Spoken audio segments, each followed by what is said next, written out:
अस्सलाम वालेकुम viewers, how are you? This is Jawad Khan. दोस्तों, आज मैं आपके पास कुछ सवाल लेकर आया हूं। चैंपियन ट्रॉफी तो खत्म हो गई, लेकिन चैंपियन ट्रॉफी खत्म होने के साथ हमारे पास हमारे पीछे कुछ बहुत इंपॉर्टेंट सवाल छोड़ के चली गई है। मैं नहीं जानता कि ये सवाल आपके भी माइंड में है या नहीं, लेकिन मेरे माइंड में जरूर है और मैं आप लोगों से शेयर करना चाहता हूं। मेरा पहला सवाल ये है कि क्या ये आईसीसी और इंडियन बोर्ड की प्लानिंग थी? ये एक प्री प्लान था कि इंडिया को एक ही विकेट पे खिलाया जाए, एक ही होटल में रुका जाए, उनकी ट्रैवलिंग ना हो और वो एक ही ग्राउंड के ऊपर खेलें। आपको जैसे कि पता है कि एक ग्राउंड के ऊपर बार बार खेलना किसी भी टीम के लिए एक बहुत बड़ा एडवांटेज हो जाता है कंपेयर कि जब वो ट्रैवल करें एक सिटी से दूसरे सिटी, एक कंट्री से दूसरे कंट्री। जैसे ऑस्ट्रेलिया, पाकिस्तान, ये लोग ट्रैवल करके गए दुबई, तो इनका ट्रैवलिंग भी उसमें काउंट होता है, उसकी हैक्टिक भी काउंट होती है, उसका जैकलैट भी काउंट होता है। ये सारी चीजें प्लेयर्स के साथ होती हैं, काउंट होती हैं और फिर वो एक बिल्कुल डिफरेंट एनवायरनमेंट में डिफरेंट पिचेस पे जाके खेलते हैं। उस पिच के ऊपर यूज टू होने में आपको दिन लगते हैं, लेकिन ऑफ कोर्स आपका एक ही दिन मैच होता है, आप उसमें तो यूज टू नहीं हो सकते।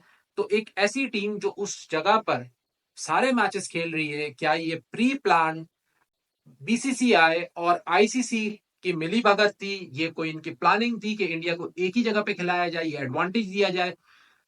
दूसरा सवाल दूसरा सवाल मेरा ये है कि जैसे कि ऑस्ट्रेलियन प्लेयर्स ने, इंग्लैंड के प्लेयर्स ने, न्यूजीलैंडर्स ने इस बात के ऊपर खेलने के बाद शोर मचाया, उनके एक्स प्लेयर ने ये शोर मचाया, उनके करंट प्लेयर ने ये शोर मचाया कि इंडिया को ये एडवांटेज दिया जा रहा है एक ग्राउंड में खेलने का, और आईसीसी ये दूसरी टीमों के साथ अनफेयर कर रही है।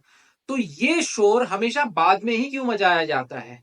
पहले क्यों नहीं मचाया गया?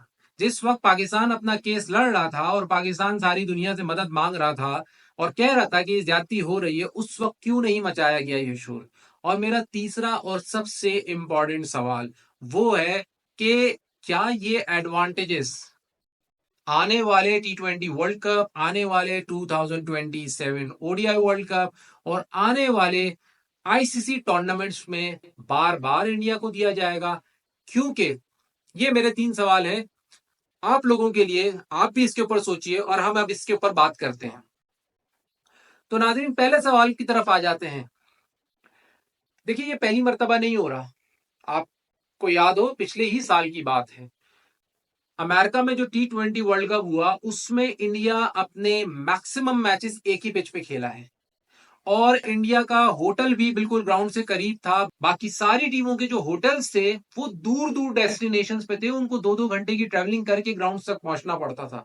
दूसरी चीज, उन टीमों के मैचेस डिफरेंट वेन्यूज पे थे, जबकि इंडिया एक ही वेन्यू पे मैच खेल रहा था। यही सेम एडवांटेज जो है इंडिया को चैंपियन ट्रॉफी में दिया गया। वहां पर भी इंडिया एक ही पिच पे खेलते खेलते खेलते उस पिच का इतना यूज टू हो गया कि वो टी20 वर्ल्ड कप लिफ्ट कर गया और यहां पर यही एडवांटेज इनको मिला है, जिसकी वजह से इंडिया चैंपियन ट्रॉफी भी लिफ्ट कर गया। इंडिया को देखिए एडवांटेज तो मिला है, इंडिया पाकिस्तान आगे खेलता है, ऑल टुगेदर डिफरेंट सिनेरियो हो जाता, क्योंकि पाकिस्तान की विकेट्स जो चैंपियन ट्रॉफी के लिए बनी थी उस वो स्पिनर्स को इतनी सपोर्ट नहीं कर रही थी। तो India with one fast bowler जो कि वो अपनी टीम लेकर आया था, वो पहली बात तो ये है कि वो वन फास्ट बॉलर के साथ नहीं आता, फिर वो तीन फास्ट बॉलर्स के साथ आता। जब वो तीन फास्ट बॉलर्स के साथ आता और उसको पता होता कि मैंने पाकिस्तान में मैचेस खेलने हैं, तो वो ज्यादा से ज्यादा अपनी टीम में दो स्पिनर्स रखता।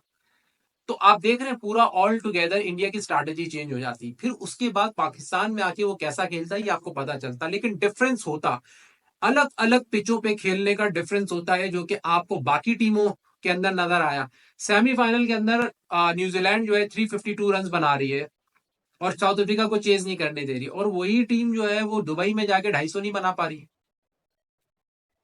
पाकिस्तान के खिलाफ न्यूजीलैंड 350 रन बना रही है और वही टीम दुबई में जाके जो है इंडिया के खिलाफ दो मरतबा जो है वो 250 भी नहीं बना पाई। तो डिफरेंस आपको नजर आ रहा है, ये वही टीम है वो न्यूजीलैंड की, ऐसा नहीं है कि वहां जाके प्लेयर्स चेंज हो जाते। तो क्या ये आईसीसी और बीसीसीआई की एक मिली भगत होती है, वो इस स्ट्रैटेजी के ऊपर चलते हैं कि इंडिया को एक ही वेन्यू पे खिलाना है? क्योंकि नजर तो हमें आ रहा है और हमें अब दो एग्जांपल्स मिल गई हैं, एक टी20 वर्ल्ड कप की और एक आईसीसी चैंपियन ट्रॉफी की। दूसरी बात, ये सारे एक्स प्लेयर्स और करंट प्लेयर्स को बाद में ही याद आता है। और क्या हमेशा यही होता रहेगा कि टूर्नामेंट खेलने के बाद ये रोना शुरू कर देंगे, रोना धोना शुरू कर देंगे? क्या इनका ये रोना धोना, ये बात करना पहले नहीं बनता? क्या इनको ये पहले बात नहीं करनी चाहिए थी कि जब पाकिस्तान जो है वो ये शोर मचा रहा था कि ये ज्यादती हो रही है, हमारे साथ हो रही है, कल को आप लोगों के साथ भी होगी, और ये ज्यादती इनको अब मैचेस के अंदर नजर आ रही है। और तीसरी बात, जो तीसरा मेरा सवाल है वो सबसे इंपॉर्टेंट, कि क्या ये फ्यूचर में भी होगा? तो क्यों नहीं होगा? अब तो 2 एक्सपेरिमेंट हुए और दोनों कामयाब हुए। आप ये देखिए, इंडिया 2007 के बाद कोई वर्ल्ड कप ही नहीं जीता T20 का, और 2011 के बाद भी कोई वर्ल्ड कप नहीं जीता ओडीआई का। तो 2027 के बाद वो T20 वर्ल्ड कप पिछले साल जीतता है, और इस साल जो है चैंपियन ट्रॉफी जीत जाता है। और इंडिया को अगर आप उसके मैचेस में देखिए, उसको ज्यादा कुछ करने की जरूरत ही नहीं पड़ी। उसको पता था पिच कैसा खेल रही है, इस पे हमारे स्पिनर पकड़ेंगे, तो वो उनकी बस सिंपल स्ट्रैटेजी स्पिनर की जो है वो उसने जो है वो टीमों को जो है वो घेरा। तो 2 एक्सपेरिमेंट कामयाब हो गए हैं। तो आने वाले टूर्नामेंट्स में यही स्ट्रैटेजी क्यों नहीं रखी जाएगी? अब तो उनका जो कॉन्फिडेंस है बीसीसीआई का, वो 200% पर हो गया है कि भाई ये स्ट्रैटेजी तो कामयाब है। आने वाले तमाम टूर्नामेंट में हम इंडिया को एक ही विकेट पे खिलाएं, एक ही ग्राउंड में खिलाएं, और उनके होटल भी करीब रखें, ताकि इंडियन प्लेयर्स को ट्रैवल भी ना करना पड़े और वो एक ही ग्राउंड पे खेल खेल कर आदी हो जाए। तो this is the big question to all cricket board, all countries around the world, उनके फैंस के लिए, कि आने वाले टूर्नामेंट्स में भी अगर ये होने वाला है, तो फिर आने वाले टूर्नामेंट में भी सारी टीमों को ये डिफिकल्टी आएगी अगेंस्ट इंडिया।